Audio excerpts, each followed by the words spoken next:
One quick note before we get into this episode. Ruth and I wanted to say thanks for everyone who's been following the project.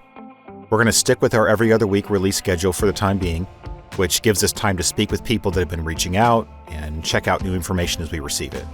Ruth and I both have full-time jobs, so we're working on this as much as we can.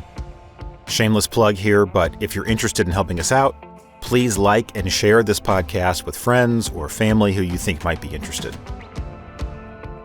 Regarding this episode, you're going to hear some clips taken directly from police interviews on the night of the murder, and the audio can be a little tough to follow in some places. So we've compiled a complete transcript of the entire episode so that you can read along if you want to. There's a link to that transcript in the show notes. So, without further ado. It's about 9:30 a.m. on March 26, 1990. Police have responded to a 911 call from the chapel at Covenant Theological Seminary in St. Louis about a woman, Elizabeth Mackintosh, who was found dead in the men's bathroom. 2 hours after the initial call, it's clear to police that this is a homicide, not a suicide, as the original 911 call said. And it's not like anything the local cops have ever dealt with. The Creve Coeur Police request help from the St. Louis Major Case Squad, a group of officers from around the St. Louis area who help work a single crime scene. So now every officer on the scene is looking at some of the initial statements they received from witnesses, and they're fanning out to talk to more people. They're looking for anyone who saw or says something suspicious. As two of the officers on the scene work their way through the chapel, they're approached by a Covenant student who identifies himself as Michael, Elizabeth's immediate boss on the house cleaning staff. One of the officers asks if he had been in the building that morning, and Michael responds, "Yes, I was looking for Elizabeth. I saw her coat in the lobby, so I knew she was here." The other officer asks, "You came into the building looking for Elizabeth and didn't find her?" "No," Michael says. "I didn't see Elizabeth, just her coat." The other officer follows up, questioning again, "You came into the building looking for Elizabeth, saw her coat, knew she was here but couldn't find her?" Michael responds, "I didn't look in the men's bathroom. Elizabeth is sensitive about people walking in on her while she's in the men's bathroom." At this point, I can imagine the officers looking at each other with raised eyebrows. They show Michael into one of the chapel classrooms and ask him to make a written statement about all his movements that morning. Then they contact one of the officers in charge and say that they were uncomfortable with the comments that Michael made to them, and that they both noticed a very nervous person. Pretty much from that moment, and continuing for the next 33 years, Michael was the main person of interest, although he's never been charged, and he still maintains his innocence in the unsolved murder of Elizabeth Mackintosh. This is True Believer, Episode 3, The Prime Suspect.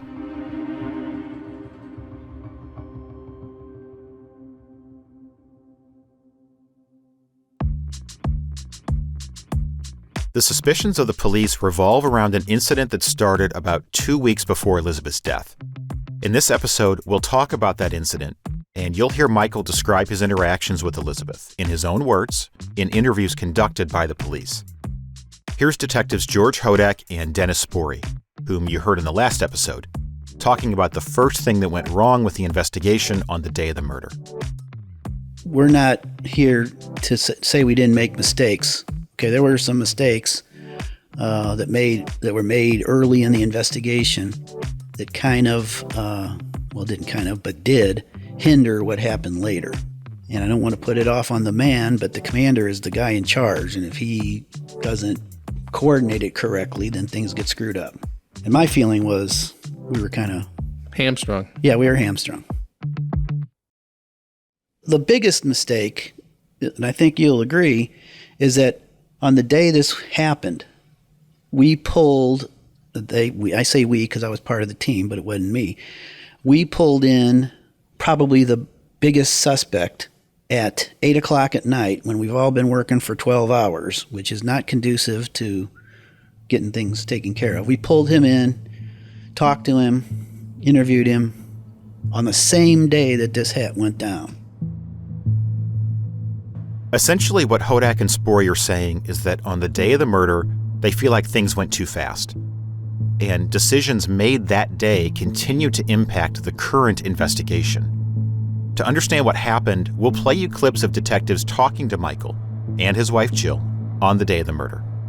To start, here's Detective Danny Rapert. Let me explain something, Mike. I guess it's no secret to you, you're obviously a suspect. Oh, yeah. I mean, you and several other people, you were in the building. It's also a known fact that you two weren't necessarily friendly. Well, we were. Okay, let me finish. I don't mean to interrupt you, but so as such, you become a suspect, and really, we need to read you your rights. It's required by the Constitution. Because, well, let me read them to you, and then if you have any questions, we can answer them. Michael's given a form with his Miranda rights, which the officer reads through with him. But before he signs, Michael asks a question. What would be I haven't been involved in this. What would be the advantage or disadvantage of being a lawyer, or? Well, frankly, if you're innocent, you're wasting your money. Yeah, that's what I'm wondering. If you got something to hide, maybe you better call a lawyer. Yeah, the thing is, okay, Mike, whatever. I'm sure you got a lot of questions anyway you'd want to ask us, and we can't even answer them questions unless you sign. But then again, we can't make you sign. But if you got any questions, anytime you don't want to talk, you just turn it off. So. It's a little hard to hear, but that sound at the end is Michael signing the form. How long have you been working here? Since July of '86. Okay. Is that just what you do? You just work there, or? Mm-hmm. Yeah. Oh, I'm a student. Oh, you're also a student. Okay. What are you majoring in? Well, I was an MDiv student until What? Master of Divinity student. Oh, okay. That's a new one. I'm used to biology students and Oh yeah. mathematics majors. This is more for pastoral work. Is it? And I graduated in December, and since I didn't have an internship lined up, I went into the THM program, which is postgraduate theology, basically. So you gonna be? Does that make you gonna be a minister then, or? Eventually, that's the plan.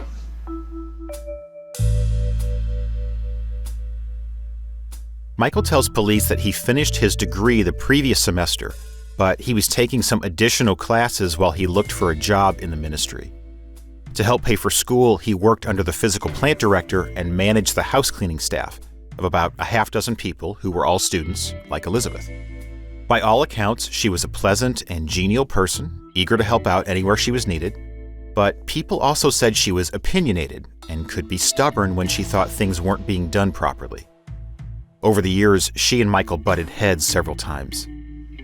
It's just a little bit irascible. Every once in a while, she'd kind of, she's just kind of a little bit of a stubborn Scot, And every once in a while, she'd kind of, last year in particular, she'd go over my head every once in a while. She hasn't done it this year. And I didn't know she was doing it last year until during the summer. Michael told police about an incident the year before where Elizabeth wanted to use bleach to clean some floors. But Michael didn't want her to use bleach because it could stain. He says Elizabeth flew off the handle with him about it, but eventually she agreed to use pine cleaner instead.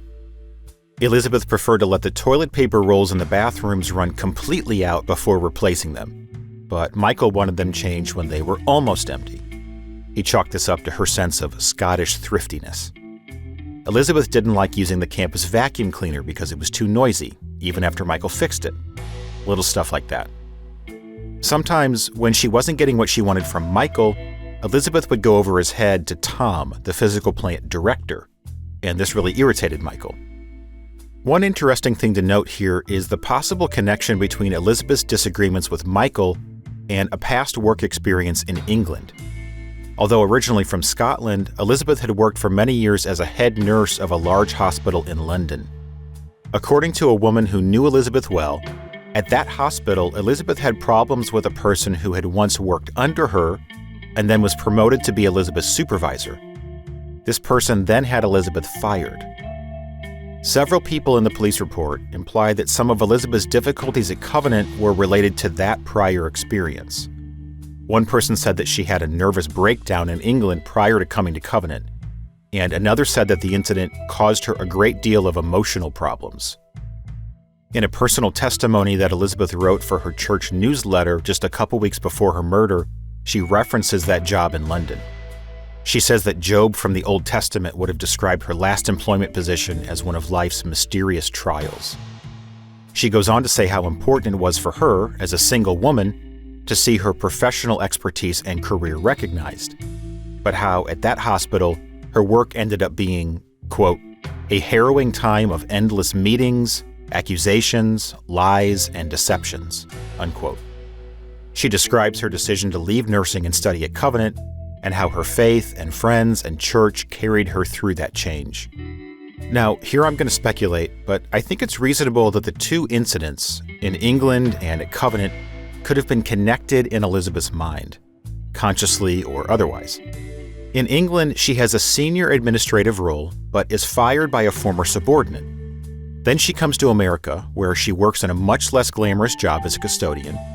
But again, her supervisor is a much younger man with whom she often disagrees.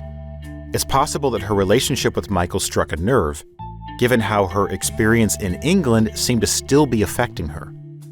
Regardless, Elizabeth and Michael seemed to be getting along better in the months before the murder. So this year I got along with her very well. She loved the fact that we did the inspections. She liked those. And she had a lot of fun with them. You know, she wanted me to give her grades and all that kind of stuff, kind of tongue-in-cheek sort of thing. And she always did very good work. And she, in the administration building and the chapel, her work was very, very good. And there was one or two things where we weren't really run-ins with disagreements. And I'm not a very confrontational kind of person, so I would usually kind of sit down and talk to her about it, and then finally, if we could work out something, I wouldn't necessarily force my way on her. It's a little hard to understand there, but Michael talked about doing inspections of Elizabeth's work, and he would give her graded reports, which was kind of tongue-in-cheek, because her work was always excellent. His impression was that she had fun with these reports and liked being evaluated, but a friend of Elizabeth's told the police that Elizabeth felt like she was being treated like a teenager because they were always checking up on her work. According to Michael, as you heard him say there at the end, he avoided confrontation. With the work staff that he supervised, he tended to write people memos versus talking to them in person. Many of the students on the house cleaning staff didn't speak English as their first language, and Michael found it difficult to speak with them, but easier to write. A couple weeks before Elizabeth's murder, she sent a frustrated note to Tom, Michael's boss, requesting some cleaning supplies, because she had already asked Michael and he wasn't getting them for her. Urgent need of supplies. I already talked to Mike 10 days ago. Urgent is circled. We don't appear to have any of the following on the shelves in the stores. Any is all caps and underlined, as is the shelves. Elizabeth was very emphatic in her writing. When Tom got this handwritten note from Elizabeth, he immediately turned it back over to Michael, because Michael was Elizabeth's direct supervisor. According to Tom, Michael became upset with her bypassing the proper chain of command, and he prepared a letter to give back to her. In that letter, dated March 19th, Michael expresses his frustration that Elizabeth went over his head. He says it's difficult to interpret her note, on the surface at least, in any other way than an attempt to put him in a very bad light with Tom. He says, I recognize that this may be a misrepresentation, but it's the notion that most immediately comes to mind. My frustration with this note is augmented by the following, and here Michael gives an itemized list of the reasons. Virtually all the supplies Elizabeth requested are already in stock, and there's nothing urgent about them. Michael prefers to have supply requests in writing on the request forms that he previously gave her. He concludes by saying, I only ask that when you can't find something in our stores, that you persist in the proper channels in procuring supplies. And Elizabeth responds in writing, saying this all seems to have gotten blown out of proportion. Mike, I can't believe the tone of your memo. Wouldn't it be better to meet and talk? Please, Mike, lighten up. You're a great supervisor, but don't take it so seriously. Give me a call. But Michael never did call Elizabeth. He told police that he didn't like talking to people on the phone, and besides, that week he had been ill and feeling depressed. So he put it off. According to him, that's why he was looking for her in the chapel on the morning of the murder, to finally have the conversation that he had been avoiding. Now, I read your statement. You went in, and you went there to talk with Kim. I went there, and I might run across it, so I'd wanted to talk to her about a couple of things. And usually I pass her there anyway, just in case she's there. And sometimes she works late. And I think I left a memo with somebody along the way, one of the officers that I had sent to her. So I kind of want to straighten some of that out. went there and kind of touched base with her. So I went there hoping to kind of talk with her, but not really expecting her to be there since I didn't get out of bed till late, since I was up a couple times with the kids at night. So Michael was in the chapel that morning, kind of looking for Elizabeth, but also kind of not. The impression seems to be that he wouldn't have been disappointed if he couldn't find her. Before we go any further, I want to pause briefly to hear from a few people who knew Michael during his time at Covenant, about how they experienced him on campus. Here's Jerem Bars. He was in charge of the student cleaning cadre, so, and I gather that he and Elizabeth didn't get on well, which doesn't surprise me at all. Why does that not surprise you? They're both strong personalities. I think that Mike was probably, I didn't see him in that context, of how he dealt with students working under him, but I wouldn't be surprised if he was a bit too authoritarian, perhaps domineering, and particularly to a woman. And a woman like Elizabeth, who's a very strong person, I can't see them getting on well together. But the fact that somebody had a row doesn't mean that they killed them. You've got to have some actual evidence, rather than that people don't get on. I mean, there are lots of people who don't get on well and who have rows who wouldn't consider killing each other. So I don't think that's sufficient by itself. You'd have to have some actual evidence against him. You could say it's a motive, but a motive by itself is not evidence for a murder. Did you have him as a student? Yes, I did. Okay, can you speak to what was your impression of him as a student and your impression of their relationship? We got on fine. He's very bright. He was one of the brightest students at the time. Wrote outstanding papers. I knew him well enough that he invited us to their home for a meal. So I met his wife and little children. They had a little boy and a baby. But I knew Michael well enough that he invited us to dinner and got on well enough with him.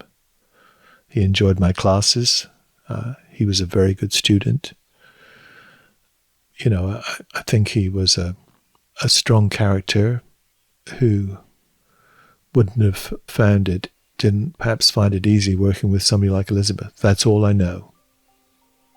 I don't know anything else about that, and I know of no evidence whatsoever to convict him or to charge him. And the police obviously didn't find any. Otherwise, presumably, they would have charged him. Here's Skip and Bonnie Dusenberry. The main thing that I remember, and I don't know if I made the comment to you, but we, at different points, just kind of were puzzled as to why Michael was at seminary. How he ever got to seminary. And preparing for the ministry. He just didn't seem, in terms of his personality, and of course, being a minister is not a matter just of personality, but you do have to say hello to people. Yeah, and you pass them on the sidewalk. And such a lack of personal interaction and warmth that, again, I remember wondering, and I probably commented to you between us, it just he doesn't seem to be a fit for the ministry. We were puzzled as to why he was there. Yeah, I've never met Michael, but I've heard other people talk about him in interviews we've done and reading about him in the police reports. And he strikes me as the kind of person that maybe is more interested in like the intellectual, theological study part of being at seminary, and maybe less interested in like the personal, relational, pastoral part of it. So, and that's not to say that one is necessarily better than the other. There's just different contexts and different people are suited to different things. But is that a type of person that you've encountered in the ministry?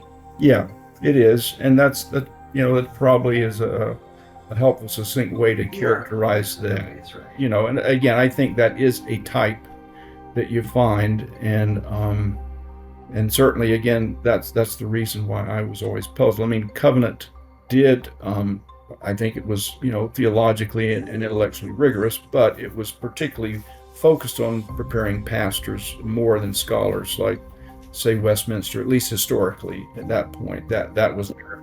emphasis. And so I think that's why I was puzzled about Mike.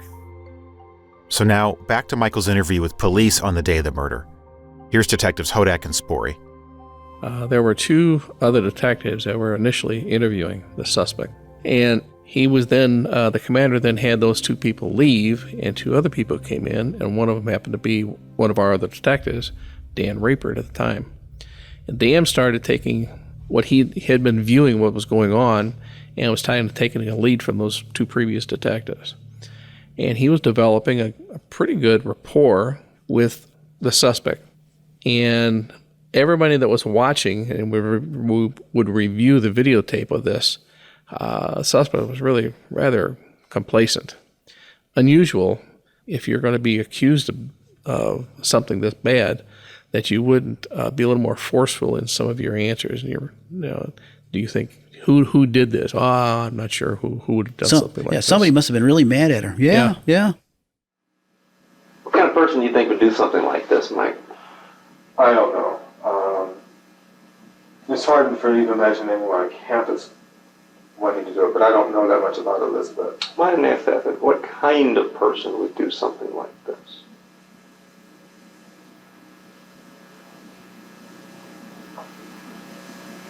Oh, someone I imagine would be pretty angry at her. I don't know. I really couldn't say. I really couldn't say, Michael says there. Detective Rapert interviewed Michael for a little over an hour, going over his movements that day, his relationship with Elizabeth, his thoughts on who might have committed the murder, and other things. After a short break where Michael went to get a drink of water, he's told that another detective has come up with some information and wants to ask him some questions. Here's Spory and Hodak talking about the change. But Dan was doing really good job, we think. And then he was pulled. And then when he was pulled out of the interview room, somebody else came in, two other guys came in, which is not the way you're supposed to do it. And they stepped on his toes. Yep. And then they let him go. And then anybody who didn't think he was going to get an attorney at that point don't know anything about law enforcement, because as soon as you let him go and he knows that he's a suspect, he ain't going to say anything else. So from the first day of the investigation, we were backtracking, to try to make the case. We were behind the eight ball trying to go back to do what we there was really no reason to talk to him that late at night. There was really no reason to get in his face and let him go. Because we were still developing suspects. If you wanted to get into his face, then you stay with him all night long. Yeah. You don't let him go. Whether by accident, coincidence, or design, both the recording and transcript that we obtained of Michael's interview cut off just before the new detectives come in. So we don't know for sure how their interactions with Michael went compared with how Detective Rapert was handling him. Rapert wasn't antagonizing Michael, but he doesn't shy away from being confrontational at certain points either. It's not all buddy-buddy. Regardless, by 1:20 p.m. the next day, March 27th, when the police follow up with Michael to ask if he'd take a polygraph test, Michael said that under the advice of his attorney, he refused to participate.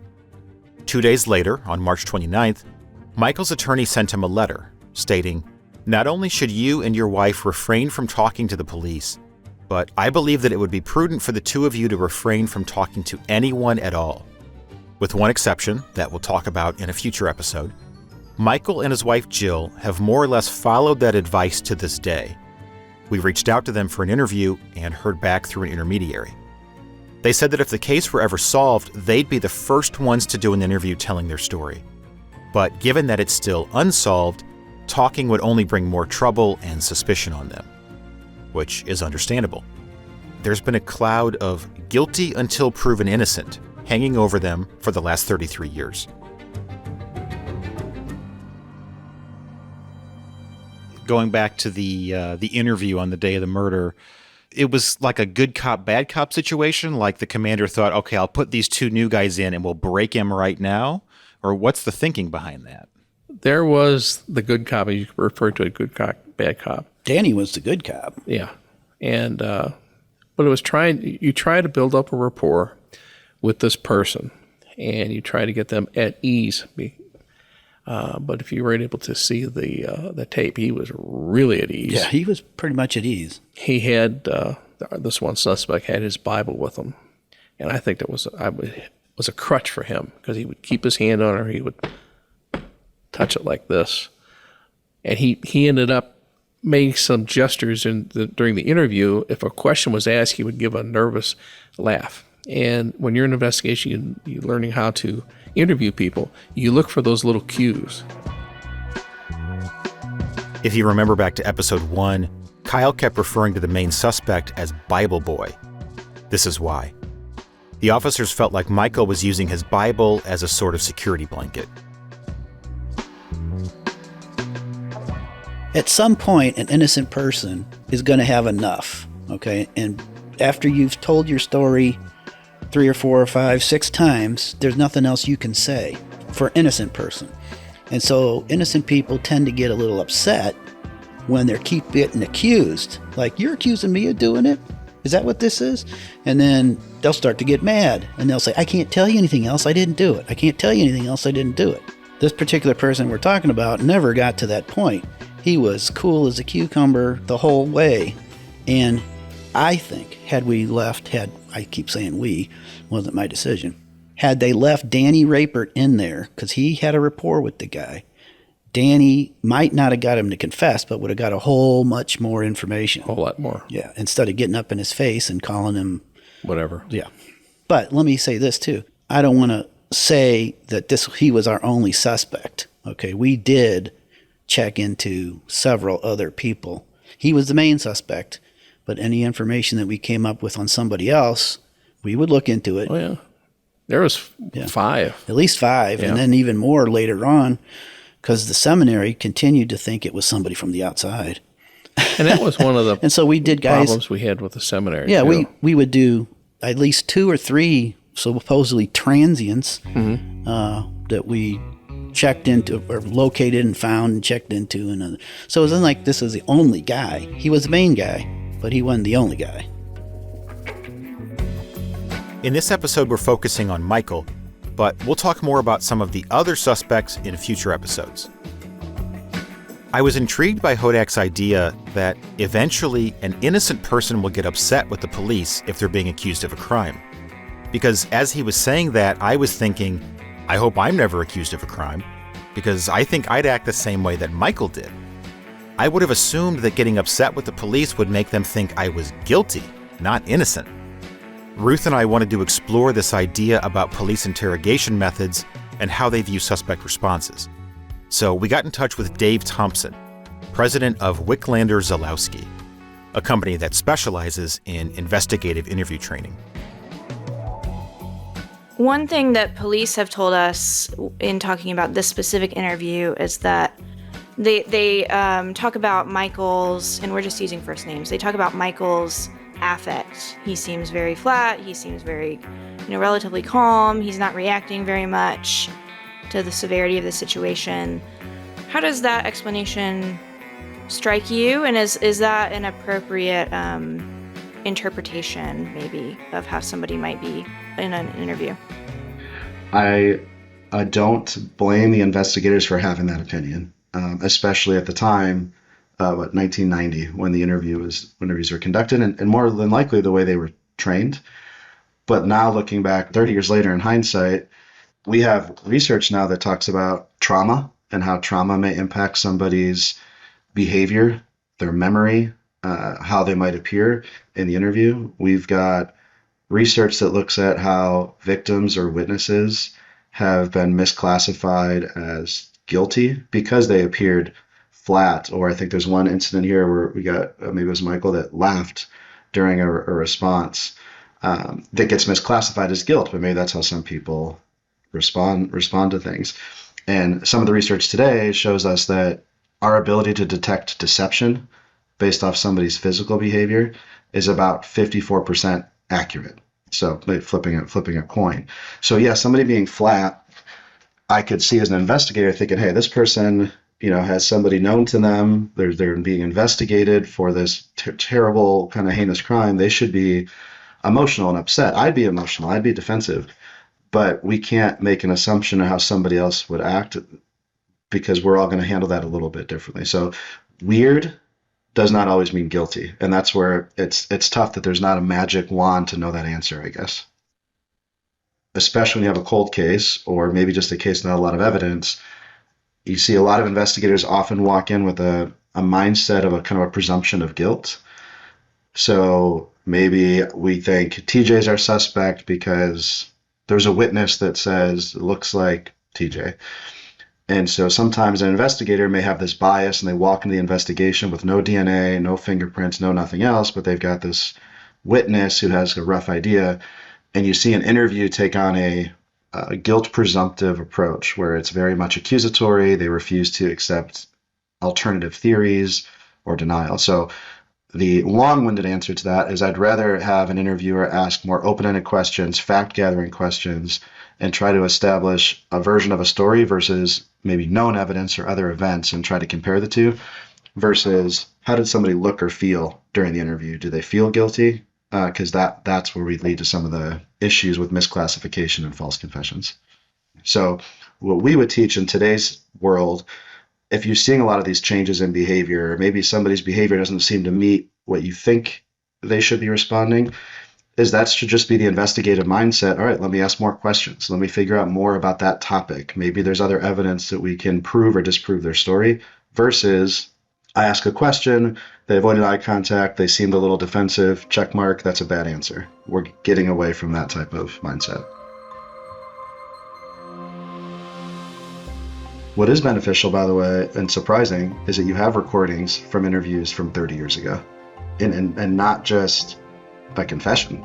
Now, if I looked typically at a case from that era, you only see video or audio of a confession, and it's usually just the last 10 minutes of here's the end result of this magic work that we did, and you don't have the transparency of how did you get there.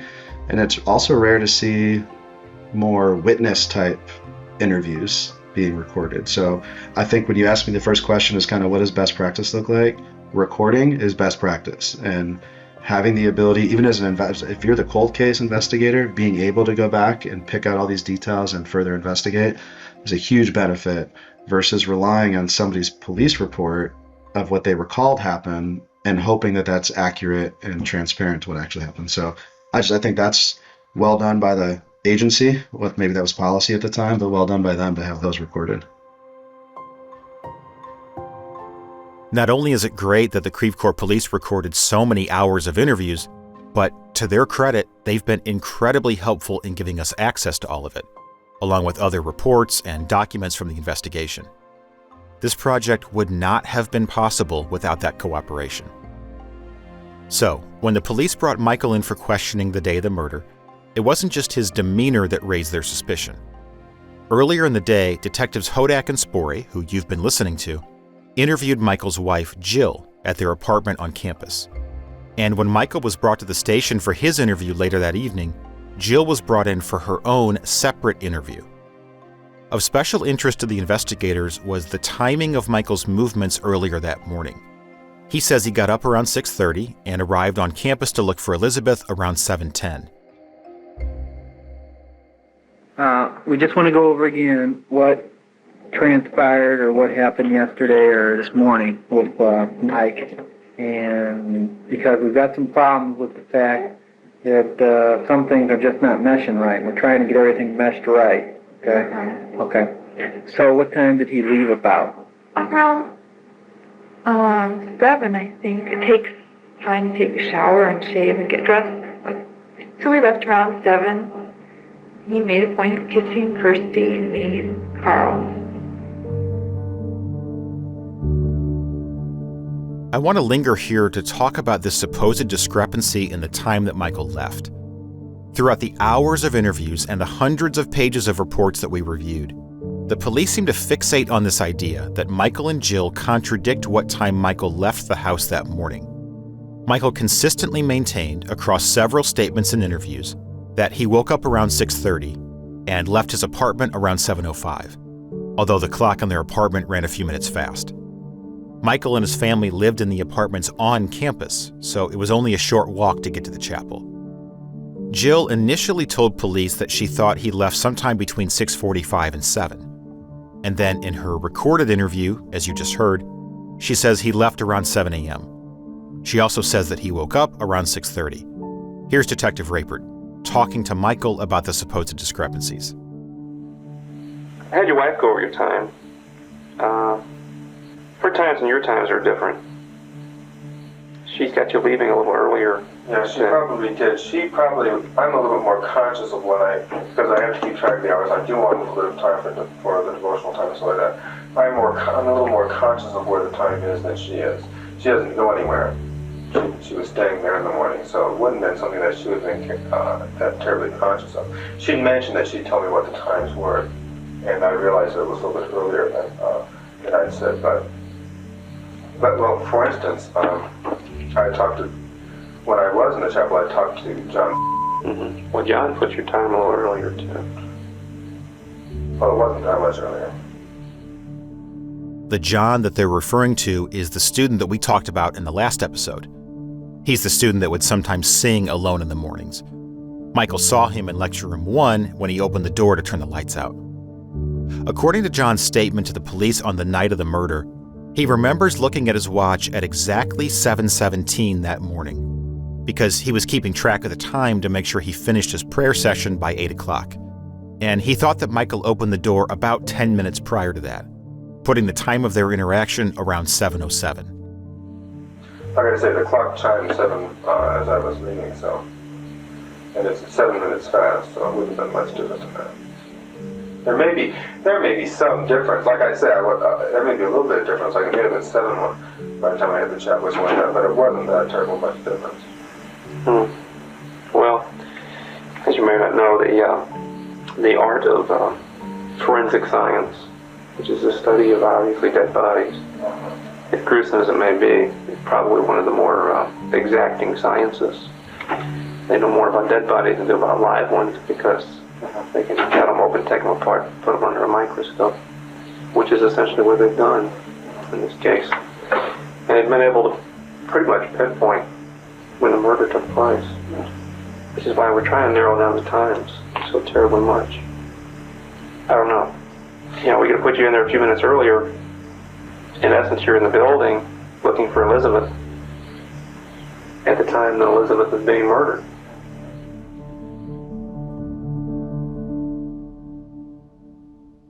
I think it's important to point out that that last statement by Detective Rapert just isn't true. Nowhere in the medical examiner's report is Elizabeth's time of death specified. And the final major case squad report says this, quote, "We believe that the attack occurred prior to 6:20 a.m., which is the time that Rob arrived at the chapel, or the attack would have been heard," unquote. Rob is the student that was in the chapel practicing his sermon the night before and again that morning. It's also worth saying that at this point, only 12 or so hours after the murder, while the coroner or someone on the scene could have roughly guessed at Elizabeth's time of death, it's highly unlikely that they would have pinpointed an exact time. What's much more likely is that Detective Rapert is simply trying to get Michael to crack under the pressure, under the guise that the police know much more than they actually did at that moment. To me, for all practical purposes, Michael, Jill, and John are all saying the same thing. They might each be off by a couple minutes one way or another, but it's not like there's hours between their times. And it all seems like an irrelevant point anyway, because Elizabeth was almost certainly killed between 5 and 6 a.m. So a few minutes difference in Michael leaving his apartment around 7 a.m. wouldn't have any bearing on whether he committed the murder. The only way that's possible is if Michael and Jill are telling a coordinated lie, and Michael was actually at the chapel at the time that he and Jill both say that he was asleep at home. One last interesting thing to note about their differences in the timeline. The following week, on April 4th, Jill was interviewed again at the Creve Coeur police station, but this time with her attorney present. When asked again to clarify Michael's movements on the morning of the murder, Jill says that she knows there's discrepancies in her timeline from what Michael gave the police, but she won't give any further statements until she's had a chance to discuss it with Michael and the attorney. There's no recording of this interview and no further clarification in the report, so I'm not sure what to make of it. Was there something about her original version of the timeline that she knew wasn't accurate? Or did she think that there were discrepancies because of what the police told her? because based on their original statements, there is no discrepancy between Michael and Jill's times. Aside from the logistical questions of Michael's movements, the police were also interested in his mindset. Michael tells them, and Jill agrees, that he had been under tremendous pressure lately. They had to move houses twice in just the last couple months, and Michael was having trouble finding a job in the ministry. On Sunday, March 25th, the day before the murder, Michael learned that the church that they had been sporadically attending would not give him a recommendation for an internship, and this led to a big fight with him and Jill. Another couple that attended Covenant told police that Michael and Jill were an immature couple.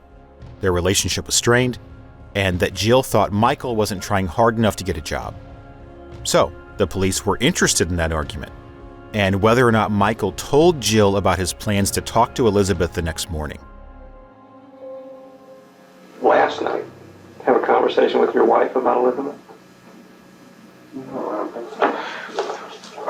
Last night, our thoughts were animated about, captivated, whatever, about, it's kind of a long story. I've been attending a church, Covenant Presbyterian Church, for 3.5 years since we've been here. And this last semester, I've really been visiting around other churches, not attending it very much. Covenant's been going through some traumas as well in a building program and stuff. And I've been planning to move out anyway into some internship, and so I hadn't been attending the church very often. I also wanted to go under licensure this April at the Presbyterian meeting. And one thing I didn't realize was I needed a session's recommendation for that.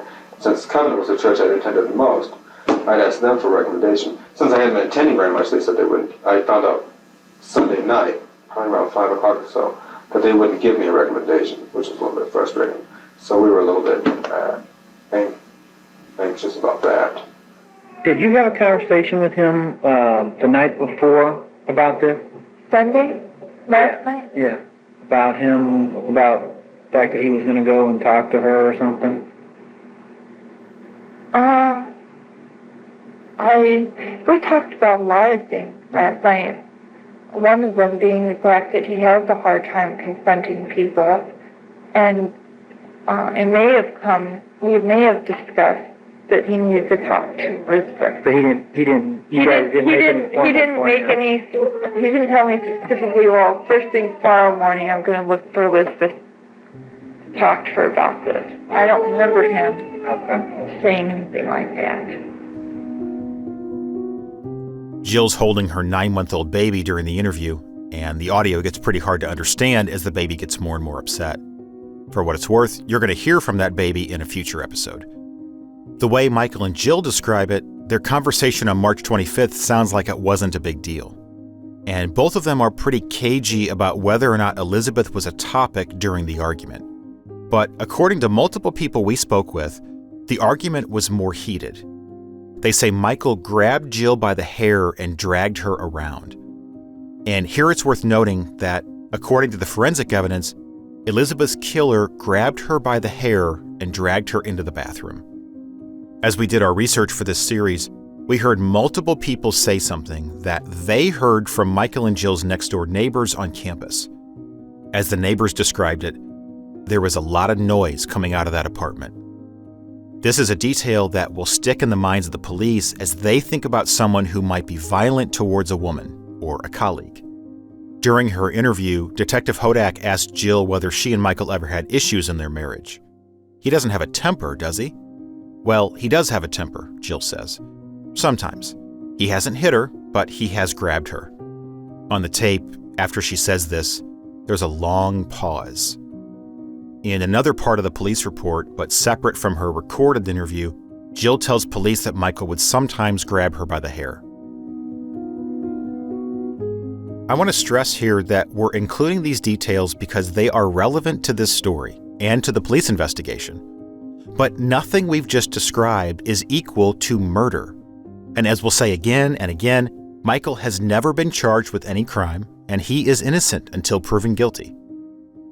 And Michael isn't the only person on Covenant's campus who, as it turned out, had a history of negative or violent actions against women.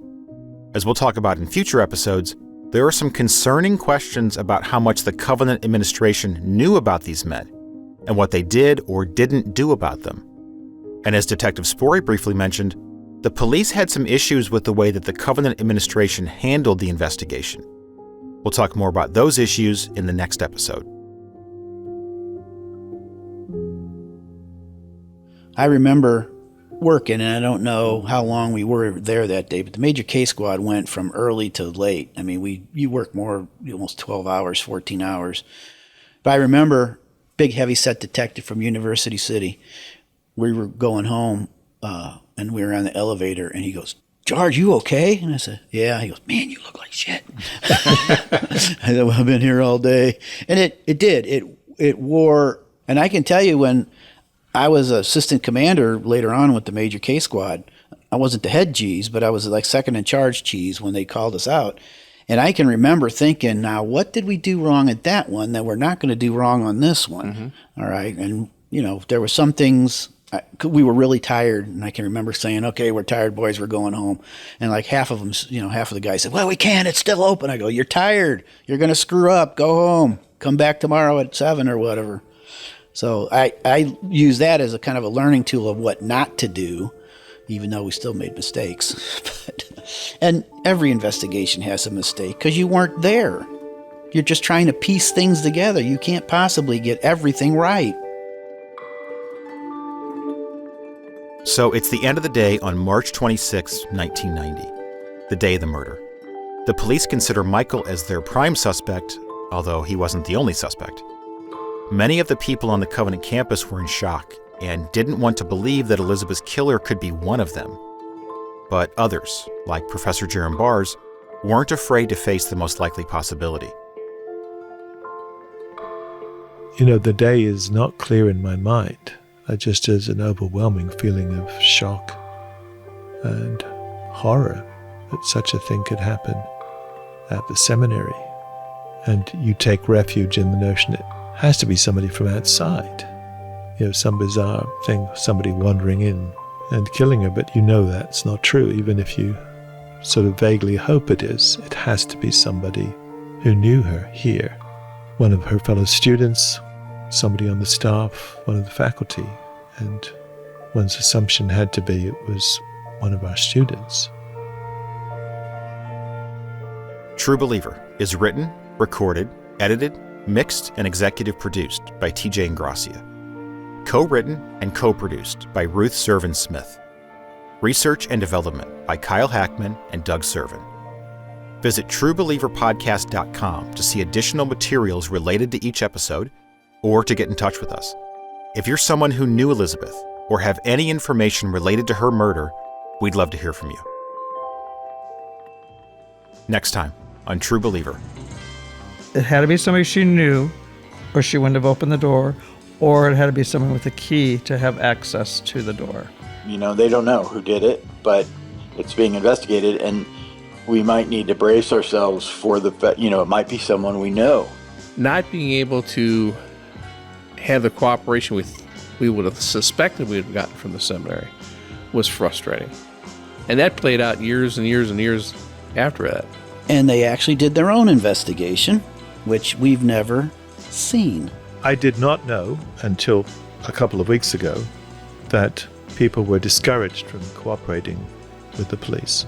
I had no idea of that. I'm appalled by it.